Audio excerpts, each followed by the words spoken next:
پر پردہ ہے. عورت اذان نہیں پڑھ سکتی، عورت تکبیر نہیں پڑھ سکتی، عورت حج کرنے عمرہ شریف کرنے جائے اونچی آواز سے لبیک اللہم لبیک نہیں پڑھ سکتی.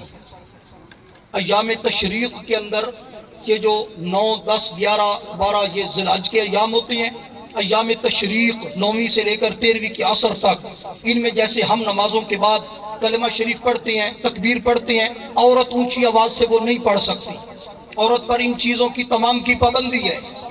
تو جب یہ جو شرعی احکام ہیں، معاملات ہیں، شرعی احکام جب عورت وہ نہیں کر سکتی تو لاؤڈ سپیکر کے اوپر عورت میلاد بھی نہیں پڑھ سکتی. ٹھیک ہے جی. ذکر سرکار کا منع نہیں، حضور کا ذکر عبادت ہے، حضور کا ذکر عبادت ہے. مرد کریں، عورتیں کریں، بچے کریں، بوڑھے کریں، ہر بندے کا حق ہے، لیکن اس کے لیے باپردہ انتظام ہونا چاہیے. عورت کی آواز چار دیواری سے باہر نہیں آنی چاہیے. اللہ تبارک